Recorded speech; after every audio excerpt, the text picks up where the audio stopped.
পয়গম্বরের গায়ে বসন্ত রোগ হয় নাই, কোন শ্বাসের রোগ হয় নাই। আল্লাহ পাক পয়গম্বরকে সারা জীবনে একটা রোগ দিয়েছিলেন, সেটা হলো মৃত্যু রোগ। কি রোগ? মৃত্যু রোগ। মৃত্যু রোগে আক্রান্ত হয়ে পয়গম্বর মুহাম্মদ রাসূলুল্লাহ সফর মাসের 27 তারিখ থেকে নিয়ে রবিউল আউয়াল মাসের 12 তারিখ, কদিন হয়? সফর মাসের 27 থেকে নিয়ে রবিউল আউয়াল মাসের 12 তারিখ গুনলে কদিন হয়? 12 আর ওদিকে 3, 27 আর 3 30। আরবিতে কিন্তু মাস 31 হয় না, 31 হয় না। আরবি মাস 29 হয় আর 30 হয়। খোদার কসম, কিয়ামত পর্যন্ত আরবি মাস 31 কোনদিন হবে না। আবার আমাদের দেশে ইংরেজি মাস ফেব্রুয়ারি দেখবেন মাঝে মাঝে 28 হয়, হয় না? 28 হয়। আরবি মাস 28 জীবনে হবে না, 31 হবে না। কারণ চাঁদ উঠলেই নতুন মাস শুরু। চাঁদ যতদিন আবার না উঠবে ওই মাস চলবে। তবে চাঁদ উঠতে 29 কিংবা 30 দিন সময় লাগে। এই জন্য 27 তারিখ থেকে 30 কদিন হচ্ছে? আল্লাহু আকবার। আমার এই ওয়াজ করা মাথায় উঠে যাবে। 27 থেকে 30 কত হলো? এটা 27 ধরবেন না? একটু ভালো করে মগজ ঘোলাতে হবে। 27 তারিখ ধরতে হবে। 27 থেকে 30 তাহলে কদিন হলো? 4 দিন। আর ওদিকে রবিউল আউয়ালের 12, তাহলে কত হলো? এই 16। এই 16 দিনের মতো পয়গম্বর অসুস্থ হয়েছিলেন, মাঝে মাঝে বেহুশ হয়ে যাচ্ছিলেন, চোখ দুটো লাল টকটকে হয়ে গিয়েছিল, পয়গম্বরের কপালগুলো ঘেমে ঘেমে ঝরে ঝরে পড়তো। মায়েশাতুল হুমায়রা বলছেন, আল্লাহে লা শাক্কা ফিহে, আমি সেই খোদার কসম খেয়ে বলছি, আমার পয়গম্বর মৃত্যু যন্ত্রণায় আমার উরুর উপরে মাথা দিয়ে শুয়ে রয়েছে। জোরে বলুন সুবহানাল্লাহ। নবীজির স্ত্রী ছিল সে সময় 9 জন। কজন? আচ্ছা, অসুবিধা হচ্ছে না তো? নবীজির স্ত্রী ছিল সে সময় 9 জন। পয়গম্বরের জীবনের উপরে আর কোন ওয়াজ কি উত্তম আছে? কথা বলেন। পয়গম্বরের জীবন ইতিহাসের উপরে আর কোন ওয়াজ কি উত্তম ভালো আছে? যার চরিত্র ছিল সাদা কাপড়, সারা জীবনে 63 বছরে একটাবার মিথ্যা কথা যিনি বলেননি, কারো মালে না বলে জীবনে কোনোদিন হাত দেননি, কারো অর্থ জীবনে কোনোদিন তিনি আত্মসাৎ করেননি, গরিবের হক কোনোদিন ফাঁকি দিয়ে খাননি, কারো জায়গা জমি ব্রেন মগজ ধলাই করে যুক্তি বুদ্ধি দিয়ে তিনি লিখেও নেননি, কারো সঙ্গে রাস্তাঘাটে পথে অশান্তি করেননি, জীবনে কোনোদিন কাউকে তিনি গালিও দেননি। যারা মেরেছে পয়গম্বরকে, চওড়াঘাত করেছে, চাবুক দিয়ে মেরেছে, আল্লাহর পয়গম্বর তাদের হাত ধরে বলেছে, ভাই তোমার এই হাত দিয়ে আমার গালে চড় মারার কারণে তোমার হাতে যদি কোনো ব্যথা লেগে থাকে, আমি পয়গম্বর আমারে ক্ষমা করে দাও। জোরে বলুন একটু সুবহানাল্লাহ। এই জন্য আল্লাহ বলছেন, ওমা আরসালনাকা ইল্লা রাহমাতাল লিল আলামিন।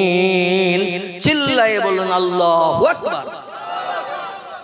এ হাবিব, আপনাকে কি দুঃখীর দুঃখ মোচনের জন্য, অভাবীর অভাব দূর করার জন্য, ক্ষুধার্তের ক্ষুধা নিবৃত্তির জন্য, ক্রন্দনরত ব্যক্তির চোখের পানি মোচনের জন্য, আপনাকে কি শান্তির প্রতীক, দয়ার সাগর, করুণার আধার করে আমি আল্লাহ পাঠাই নাই? আল্লাহ বলছেন, নাম হা হা হা, দুঃখীর দুঃখ মোচন করবেন আপনি, অভাবীর অভাব দূর করবেন আপনি, ক্ষুধার্ত ব্যক্তিকে 7 দিন মতান্তরে 8 দিন না খেয়ে পেটে পাথর বেঁধে রেখে একদিনের ক্ষুধার্তকে ক্ষুধা নিবারণের জন্য খাবার খাওয়াবেন আপনি। এই লোকটির জীবন ইতিহাসের আলোচনা শুনলে আমাদের চরিত্র পরিবর্তন হবে না? হবে না? তাহলে এই লোকটির জীবন ইতিহাসের আলোচনা সব থেকে উত্তম না অনুত্তম? সব থেকে উত্তম। তাহলে একাগ্র চিত্রে পয়গম্বরের জীবন ইতিহাসের কিছু তথ্য এখানে না দিলে আমি বক্তৃতার মূল জায়গায় আপনাদের নিয়ে যেতে পারছি না। এজন্য একটু তথ্য দিই, একটু প্রাণ ভরে উচ্চারণে দরুদ শরীফ পড়ে নেন তো দেখি। আল্লাহুম্মা সাল্লি আলা মাওলানা ওয়া আলা আলে মাওলানা। ইউসুফকে দেখে জুলাইখা পাগল, ইউসুফকে দেখে জুলাইখা পাগল, রসুলকে দেখে খাদিজা, সেই আশেকে মুসলিম পাগল। দরুদ পড়ো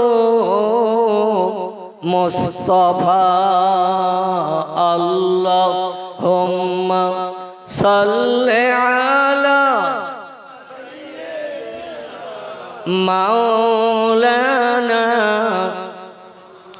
ওয়া আলা আলে সাইয়্যিদিনা। কাজ করিতে গেলেন নবী, কাজ করিতে গেলেন নবী, মা খাদিজার বাসায়। রসুল প্রেমে মুগ্ধা হলেন, পরকালের আশায়। আল্লাহুম্মা সাল্লি আলা মাওলানা ওয়া আলা আলে মাওলানা। যেখানে তাস খেলা হয়, চারজন মিলে চার কোনায় বসে তাস খেলা করে, ওরা কবার দরুদ শরীফ পড়ে খেলা শুরু করে? একটু কথা বলতে হবে, একবারও না। আচ্ছা, যেখানে ক্যারাম বোর্ড খেলা হয়, ঘোড়ার মতো দাঁড়িয়ে দাঁড়িয়ে শুধু গুটিতে অ্যাকশন করে, করে না? করে না? দাঁড়িয়ে দাঁড়িয়ে ক্যারাম বোর্ড খেলতে হয় না, বসে বসে। ঘোড়া যেমন দাঁড়িয়ে খায়, দাঁড়িয়ে ঘুমায়, দাঁড়িয়ে পেশাব, দাঁড়িয়ে পায়খানা, এটা হলো ঘোড়ার আজন্মকালের ট্যানি। ওরা ঘুমোয় তাও দাঁড়িয়ে দাঁড়িয়ে, ওরা পেশাব করে দাঁড়িয়ে, পায়খানা করে দাঁড়িয়ে, খায় দাঁড়িয়ে। এক ধরনের খেলা বেরিয়েছে, তার নাম ক্যারাম খেলা। খেলা ক্যারাম বোর্ড। ও দেখবেন ওই রকম ঘোড়ার মতো দাঁড়িয়ে দাঁড়িয়ে ঘন্টার পর ঘন্টা শুধু অ্যাকশন করতেছে, এধারে গুটি ওধারে, ওধারে গুটি এধারে। আচ্ছা, ওই ক্যারাম বোর্ড খেলার সময় বা মাস পজিশনে কেউ হেরিটেজে যাচ্ছে তো 3 বার দরুদ শরীফ পড়ি নাই না তো নাকি? আচ্ছা, ফুটবল খেলা হয়, যেখানে খেলোয়াড়রা খেলা করে 11 জন করে 22 জন কিংবা 9 জন করে 18 জন, আর দর্শক চতুর্দিকে দাঁড়িয়ে থাকে। এরা খেলোয়াড় এবং দর্শক, ওরা কবার দরুদ শরীফ পড়ি? প্রথম বলে লাথি মারে সেন্টার ফরওয়ার্ডে, একবারও না। তাহলে দরুদ শরীফ পড়া কোনো জায়গায় হয় না। ভিডিও হয়, যাত্রা হয়, সার্কাসে যায়, সেখানেও কি দরুদ শরীফ পড়া যায়? পড়ার সুযোগ হয়? কোন খেলোয়াড় কি বলে বা সার্কাসে যারা খেলা দেখায় যে আপনার 3 বার দরুদ শরীফ পড়ি না, তারপর আমি বার খেলা দেখাবো? বলে? বলে না। তাহলে দরুদ শরীফ পড়ার জায়গা কোন জায়গা? আলহামদুলিল্লাহ, দরুদ শরীফ পড়ার জায়গা হলো এই বেহেশতের বাগান। এটা হলো আল্লাহর তরফ থেকে বেহেশতের বাগান বানানো হয়েছে। আর একটা জায়গায় দরুদ শরীফ পড়ার জায়গা, সেটা হলো মসজিদ। কি নাম? মসজিদ। নামাজ শুরু হতে দেরি, কিংবা নামাজ হয়ে গেছে, মুসল্লিরা চলে গেছে, অনেক আল্লাহওয়ালা মানুষ, কালকের বাঁচবো কিনা সিওরিটি নাই। এজন্য পয়গম্বর মুহাম্মদ রাসূলুল্লাহর মহব্বতে 2 বার, 10 বার, 20 বার, 50, 100 বার মসজিদে বসে বসে দরুদ শরীফ পড়ে না? পড়ে না? আমাদের ভারতবর্ষের একটি অঙ্গরাজ্য, নাম হলো তার পাঞ্জাব। কি নাম বললাম? পাঞ্জাব। পাঞ্জাব এই ভারতবর্ষের উত্তর সাইডে পাঞ্জাব বলে একটি রাজ্য আছে। এই রাজ্যের জনসংখ্যায় সব থেকে বেশি বাস করে যারা, তারা হলো শিখ ধর্মাবলম্বী। কি নাম বললাম? শিখ ধর্মাবলম্বী। এই শিখ ধর্মাবলম্বীদের পাঞ্জাবি বলা হয়। কি বলা হয়? পাঞ্জাবি বলা হয়। প্রত্যেকটি ধর্মাবলম্বীদের একজন করে ধর্মীয় নেতা আছে না নাই? কথা বলেন। হিন্দু ভাইদের একজন ধর্মীয় নেতা আছে, নাম তার রামকৃষ্ণ পরমহংসদেব। বৌদ্ধদের একজন ধর্মাবলম্বী আছে, নাম তার গৌতম বুদ্ধ। ইহুদিদের একজন ধর্ম নেতা আছে, ধর্মীয় নেতা, তার নাম মোজেস। খ্রিস্টানদের একজন ধর্মীয় নেতা আছে, তার নাম যিশু বা ঈসা। আছে না নাই? আমার ভাইরা, বৌদ্ধদের একজন ধর্মীয় নেতা আছে, নাম তার গৌতম বুদ্ধ। পাঞ্জাবিদের একজন ধর্মীয় নেতা আছে, তার নাম হলো গুরু নানক। কি নাম বললাম? গুরু নানক। তিনি একটি তথ্য দিয়েছেন ইতিহাসে। আমি তথ্যটি আপনাদের কাছে একটু প্রকাশ না করলে আমার বক্তৃতা যেন কিছুটা অক্ষত রয়ে যাচ্ছে। আজকে দরুদ শরীফের মহব্বত, প্রেম, ভালোবাসা পয়গম্বরের জন্য আমরা কতটুকু করি। আর গুরু নানকের মতো বিধর্মী ধর্মীয় নেতা গুরু নানক, তিনি একটি তথ্য দিয়েছেন ইতিহাসে, কিয়ামত পর্যন্ত তার তথ্যটি মুছবে না। জোরে বলুন একটু সুবহানাল্লাহ। বইটির নাম হলো অমুসলিম মনীষীদের দৃষ্টিতে, অমুসলিম মনীষীদের চোখে হযরত মুহাম্মদ রাসূলুল্লাহ। লেখকের নাম ডক্টর আফাজউল্লাহ এবং তার কন্যার নাম হলো রোমেনা আফাজ। দুইজন মিলে এই বইটি লিখেছেন। বইটা বাজার থেকে খরিদ করবেন, তথ্যটা পেয়ে যাবেন ইনশাআল্লাহ। গুরু নানক বলছেন, সাধু সমাজকারক ব্রাহ্মণ গাজী পীর ও কুতুবগণ অশেষ উপকার করাইতে পারবেন যদি তারা ইসলামের নবীর প্রতি একটু ভক্তি ভরে দরুদ শরীফ পাঠান। আর একটু জোরে বলা যাবে না? নারায়ে তাকবীর। গুরু নানক বলছেন, সাধু সমাজকারক ব্রাহ্মণ গাজী পীর ও কুতুবগণ অশেষ উপকার করাইতে পারবেন যদি তারা ইসলামের নবীর প্রতি একটু ভক্তি ভরে দরুদ শরীফ পাঠান।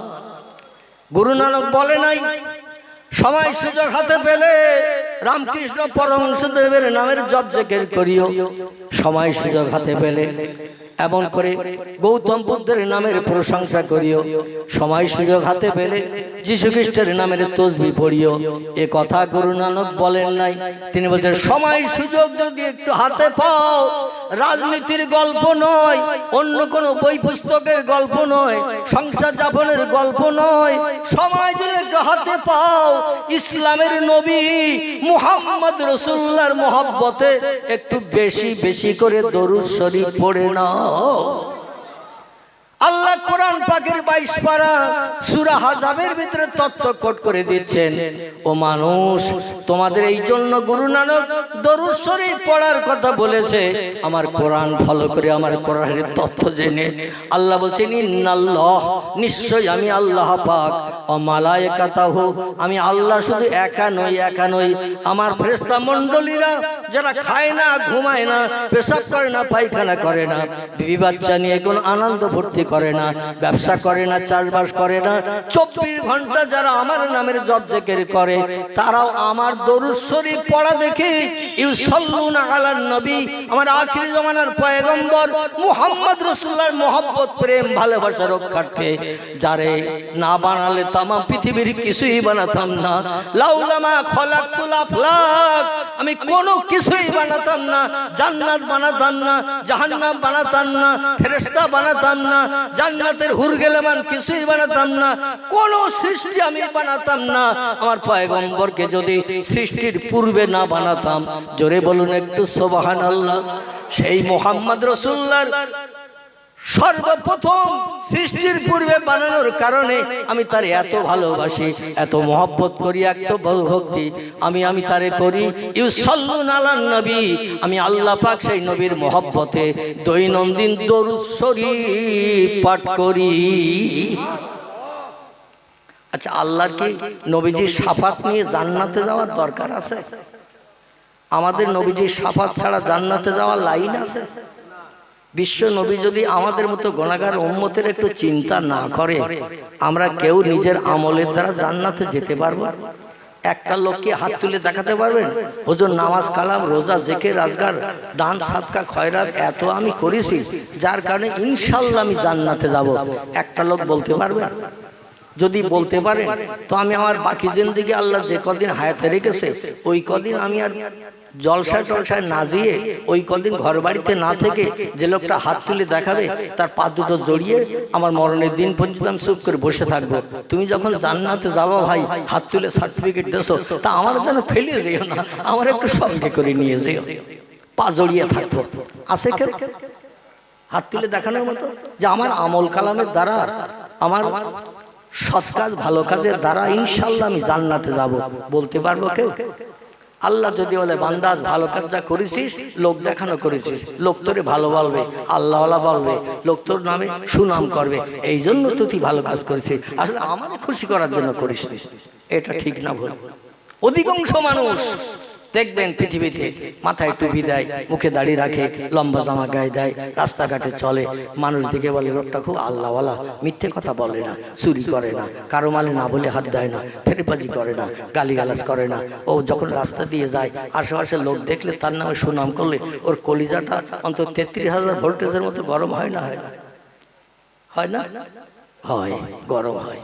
আমার ভাইর এই জন্য আল্লাহ পাক যদি আমাদের আমলগুলো কবুল না করেন, অবশ্যই আমরা চির জাহান্নামী হয়ে যাব। এতে কোনো সন্দেহ আছে নাকি? এতে কোনো সন্দেহ নাই। আল্লাহ বলছেন ইন্নাল্লাহ, নিশ্চয় আমি আল্লাহ পাক, ও মালাইকাতাহু, এবং আমার ফেরেশতা মণ্ডলীরা, আমি শুধু একা নই, আমার সঙ্গে আমার ফেরেশতারা, ইউসাল্লুনা আলান নবী, আমার আখিরি জামানার পয়গম্বর মুহাম্মদ রাসূলুল্লাহর মহব্বত, প্রেম, ভালোবাসা রক্ষার্থে তার আচার ব্যবহার আখলাক দেখে ফেরেশতারাও পর্যন্ত মুহাম্মদ রাসূলুল্লাহর মহব্বতে দৈনন্দিন দরুদ শরীফ পড়ে থাকে। ইয়া আইয়ুহাল্লাযীনা আমানু, আল্লাহ ওই সেন্টেন্সের শেষ অংকে বলছেন, ও দুনিয়ার ইমানদার মুমিন মুমিনা নরনারী, আমারে না দেখে যারা বিশ্বাস করেছো, আমার পয়গম্বরের জীবন আদর্শ তোমরা যারা ভালোবেসে বাস্তব জীবনে রূপদান করে চলার চিন্তা ভাবনা নিয়েছো, আমি তাদের ডেকে বলছি সাল্লু আলাইহি, আমি এবং আমার ফেরেশতারা যে নবীর মহব্বতে দৈনন্দিন দরুদ শরীফ পাঠ করি, সাল্লু আলাইহি, তোমরাও সেই নবীর মহব্বতে দৈনন্দিন দরুদ শরীফ পাঠ করো। জোরে বলুন একটু সুবহান। আচ্ছা, আল্লাহ বলছেন আমি পাঠ করি, আমার ফেরেশতারা করে। ইমানদার মুমিন তোমরা যদি জান্নাতি হতে চাও, জাহান্নাম হারাম বানাতে চাও, তাহলে সেই নবীর মহব্বতে তোমরাও দরুদ শরীফ পড়ো এবং সাল্লিমু তাসলিমা, যেমন আমি আমার ফেরেশতারা পাঠ করি। জোরে বলুন একটু সুবহান। আচ্ছা, আল্লাহ নির্দেশ দিলেন আমাদের নবীর মহব্বতে দরুদ শরীফ পড়তে। দরুদ শরীফ পড়লে লাভ না লস? সবাই একমত, দ্বিমত কেউ নেই। যে সে লোকটা মারা গেছে 1450 বছর আগে, কবরস্থ হয়েছে, মাটির সঙ্গে মিশে গেছে, পোকামাকড় খেয়ে গেছে, হাড় হাড্ডি পচে গেছে, নাউজুবিল্লাহ। জোরে বলুন নাউজুবিল্লাহ। বর্তমান যুগে কিছু দলমতপথের মানুষের আবির্ভাব হয়েছে না? কিছু দলমতপথের আবির্ভাব পূর্বে ছিল না, কিছুদিন ধরে কিছু দলমতপথের আবির্ভাব হয়েছে। আহলে হাদিস বলে একটা দল আছে, আমার ভাইরা, লামজাবি আহলে হাদিস একটা দল আছে, এমন করে কাদিয়ানি বলে একটা দল আছে, মাঝ ভান্ডারি বলে একটা দল আছে, বিভিন্ন দল আছে। বাংলাদেশে মুসলমানদের ভিতরে দল আছে প্রায় 85টির মতো। কটা বললাম? 85টার মতো ইসলামী দল আছে বাংলাদেশে, মানে গায়ে গায়ে দল। আমাদের দেশে তবু একটু কম। আমাদের দেশে বেরেলি আছে, সুন্নি আছে, আহলে হাদিস আছে, তবলিগি আছে, আছে না? আছে। তো যেটা আমি বলতে চাচ্ছিলাম, কিছু দলমতপথের মানুষ বলে মুহাম্মদ হলো কাদামাটির তৈরি, আমরাও হলো কাদামাটির তৈরি। অতএব কাদামাটির মানুষ মারা গেলে, মাটির তৈরি মানুষ মারা গেলে মাটির সঙ্গে মিশে যায়। মুহাম্মদও কাদামাটির তৈরি, মরে গেছে, মাটির সঙ্গে মিশে গেছে। একটু জোরে বলা যাবে না? সুবহানাল্লাহ বলবেন? সব জায়গায় সুবহানাল্লাহ চলবে না, স্টপেজ দিতে হবে। আমার ভাইরা, সুখবর শুনলে সুবহানাল্লাহ, দুঃখের খবর শুনলে ইন্না লিল্লাহ। ঠিক না ভুল? দুঃখের খবর শুনলে ইন্না লিল্লাহ, বিপদ আমাদের খবর শুনলে কিন্তু বলতে হবে আপনাকে আল্লাহর নামের উপরে প্রশংসা করে নিতে হবে। এখানে বলতে হবে নাউজুবিল্লাহ। কি নাম? নাউজুবিল্লাহ। পয়গম্বর মুহাম্মদ রাসূলুল্লাহ মরে যাওয়ার পরে 1450 বছর আগে রবিউল আউয়াল মাসের 12 তারিখ হিজরির 10 সালে তিনি দুনিয়া থেকে ইন্তেকাল করলেন। আজ পর্যন্ত দেখতে দেখতে 1450 বছর হয়ে গেছে। মুহাম্মদ রাসূলুল্লাহ কবরে ভালো আছে না পচে গলে গেছে? আল্লাহর নবী বলছেন, ইন্নাল্লাহা হাররামা আন তাকুলা আলাল আরদে আসজাদাল আমবিয়ায়ে ফানাবিয়াল্লাহি হাইয়ুন ইয়ারযাকু। একটু গলা ছেড়ে উচ্চ রবে বলুন আল্লাহু আকবার। আরো জোরে বলুন আল্লাহু আকবার। নবীর কথা সত্য না মিথ্যা? নবীর কথা যদি সত্য হয় তাহলে কোরআনের কথা তো সব মিথ্যা, ওটাও সত্য। আল্লাহু আকবার। কোরআনের কথা সত্য, নবীর জবানিও সত্য। বিশ্ব নবীর জবানি লেখকেরা কিতাবের ভিতরে লিপিবদ্ধ করেছেন কম বেশি 3.5 লক্ষের মতো। কতটা বললাম? 3.5 লক্ষের মতো নবীজির জবানি লেখকেরা কিতাবে লিপিবদ্ধ করে দিয়েছেন। আগের যুগের মানুষ শুনতো আর মেমোরিতে জমা করত, মুখস্থ করত। পরবর্তীতে মানুষের মেমোরি ল্যাপস হয়ে যাওয়ার ভয়ে মানুষ কিতাবে লিপিবদ্ধ করে দিয়েছেন। কারো বা নাম বুখারী, কারো বা নাম মুসলিম, কারো বা নাম তিরমিজি, কারো বা নাম আবু দাউদ, কারো বা নাম ইবনে মাজাহ, কারো বা নাম নাসাই, কারো বা নাম দারমি, কারো বা নাম দারকুতনি, কারো বা নাম বাইহাকি, কারো বা নাম তিবরানি, কারো বা নাম কুরতুবি, কারো বা নাম মুয়াত্তা মালিক, কারো বা নাম মিশকাতুল মাসাবি, কারো বা নাম ইবনে হাব্বান, কারো বা নাম আল হাকিম, কারো বা নাম মুস্তাদরাক, কারো বা নাম তারগিব। এভাবে বিভিন্ন হাদিসের কিতাবের ভিতরে আল্লাহর পয়গম্বরের জবানি লেখকেরা 3.5 লক্ষের মতো লিপিবদ্ধ করেছেন। নবীজির জবানে 3.5 লক্ষ হাদিস, এর ভিতরে একটা হাদিস কি মিথ্যা আছে? কোন মুসলমান শরীয়তের ফতোয়ার কিতাব নাম হলো তার হেদায়া, শরীয়তের ফতোয়ার কিতাব নাম তার ফতোয়া দুররে মুহতার, শরীয়তের ফতোয়ার কিতাব নাম তার ফতোয়া কাজী খান, শরীয়তের ফতোয়ার কিতাব নাম তার ফতোয়া মহিদ, শরীয়তের ফতোয়ার কিতাব নাম তার ফতোয়া আলমগীর। এভাবে যত ফতোয়ার কিতাব আছে সব ফতোয়ার কিতাবে লেখকেরা একমত হয়ে লিখেছেন, আল্লাহর কোরআনের কোন এক জায়গার একটা কথা যদি মানতে কেউ অস্বীকার করে, পয়গম্বরের জবানি এই 3.5 লক্ষের মতো হাদিস কিতাবে যা লিপিবদ্ধ আছে, একটা হাদিস যদি কোনো মুসলমান বিশ্বাস করতে আপত্তি দর্শায়, লোকটার মুসলমান থাকবে না, লোকটা কাফের হিসাবে বিবেচিত হবে। ফতোয়ার কিতাবে লেখকেরা লিখেছেন, কোরআনের তথ্য আপনার মেমোরিতে অ্যাডজাস্ট হোক না হোক, তত্ত্বটা বুঝতে পারেন আর না পারেন, নবীর জবানি হাদিস, কোন হাদিস আপনার মেমোরিতে অ্যাডজাস্ট হোক বা না হোক, বুঝতে পারেন আর না পারেন, কোরআন হাদিসের টোটাল কথা সব সত্য হিসাবে বিশ্বাস করতে হবে। যদি কেউ সন্দেহ পর্যন্ত পোষণ করে, তার ইমানে খাতরা হয়ে যাবে, আর ইমানে খাতরা হয়ে গেলে তার ঠিকানা হবে জাহান্নাম। আল্লাহ যেন আমাদের হেফাজত করেন, সকলে বলুন আমিন। সেই পয়গম্বর বলছেন, ইন্নাল্লাহা হাররামা, ইন্নাল্লাহ নিশ্চয়ই আল্লাহ পাক, হাররামা তিনি হারাম সাব্যস্ত করেছেন, নিষেধ করে দিয়েছেন, বারণ করে দিয়েছেন, আন্তাকুলা ভক্ষণ করতে খেতে, আলাল আরদ দুনিয়ার মাটিকে, আসরাদাল আম্বিয়া নবী আম্বিয়া এবং নবী আম্বিয়াদের দোসর ওলি আউলিয়া যারা এই পৃথিবীর জমিনে মৃত্যুবরণ করে কবরস্থ হয়ে গেছে, তাদের দেহকে আল্লাহ মাটিকে খেতে নিষেধ করে দিয়েছেন। জোরে বলুন সুবহান। যেভাবে কাফনের কাপড় দিয়ে কবরে রাখা হবে, হাজার হাজার বছর পেরিয়ে গেল কাফনের কাপড়ও পর্যন্ত মাটির দাগ লাগবে না। পচা গলা তো দূরে থাক, কাফনের কাপড়ে মাটির দাগও লাগবে না। এখন যদি বলেন হুজুর বর্ষাকালে বর্ষা হলে রাস্তাঘাট ভেসে যায়, পুকুর টুকুর ভেসে যায়, কবরস্থানের গর্তগুলো পানিতে ভরে যায়, আর কবরের গর্তগুলো পানিতে ভরে গেলে ও কবরের মাটিগুলো সব কাদা হয় না? হয় না? আর সেই কবরে লাশ রাখা হলো, লাশের কাফনের কাপড়ে পচা কাদা লাগবে না, মাটির দাগ লাগবে না। কগে লাশ খেয়ে এসেছেন বলুন? এ বলবে না? বলবে না? বর্তমান বিজ্ঞানের যুগের কিছু উচ্চ শিক্ষিত Rousseau, Plato, Hegel, Montesquieu, Kant, ভয়েল, জার্নাল, মিলি, Thomas Carlyle, William Moore, Edward Gibbon, Goethe, Isaac Newton, Galileo, এই সমস্ত বিজ্ঞানী থিওরি মেনে যারা মগজ পরিষ্কার করেছে, ওরা বলবে মৌলবী অন্তত 10 গ্লাস খেয়ে এসেছে। কারণ সারা দিকে ভেসে গেছে, রাস্তাঘাট ভেসে গেছে, পুকুর টুকুর ভেসে গেছে, দুনিয়ার মাটি সব একদম নরম হয়ে গিয়ে সব কাদা হয়ে গেছে। আর সেই কবরের ভিতরে, গর্তের ভিতরে সলিমুদ্দিন চাচারিয়েছে, আর চাচার কাপড়েও মাটির দাগ লাগেনি। হুজুর নিশ্চয়ই 10 গ্লাসের কম খায়নি। আমি আপনাদের কাছে জিজ্ঞাসাবাদ করি, একটু জিজ্ঞাসাবাদ করি, বর্ষার পানি হলো পয়গম্বরদের কবরে, ওলিদের কবরে বর্ষার পানি ঢোকে না।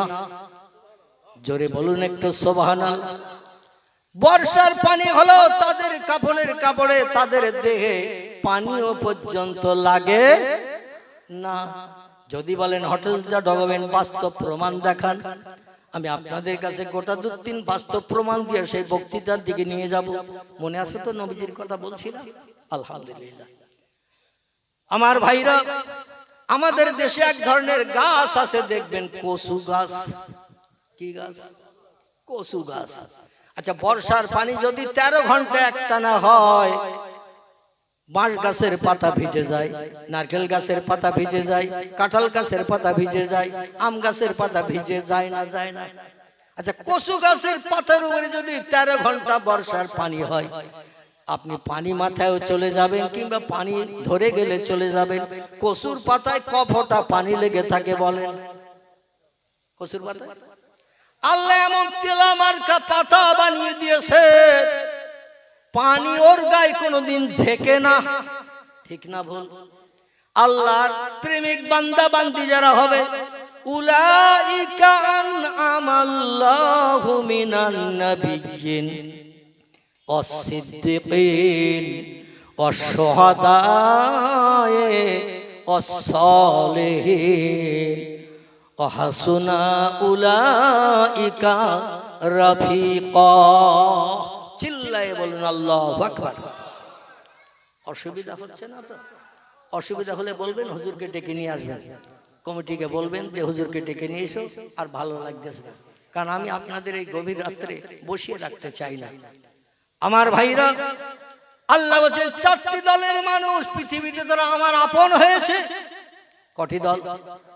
4টি দলের মানুষ পৃথিবীতে আল্লাহর আপন হয়েছে। আচ্ছা, দল কটার নাম বলবো না থাকবে? সবাই বলছেন, বলেন।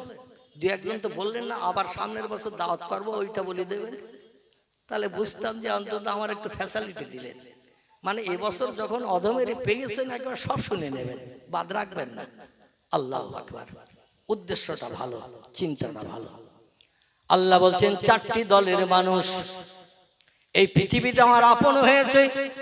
আল্লাহ নবী বলছেন, মান কানা লিল্লাহি কানাল্লাহু লাহু। যে লোকটি আল্লাহর আপন হয়ে যায়, আল্লাহ তার আপন হয়ে যায়। জোরে একটু, আরো জোরে বলুন।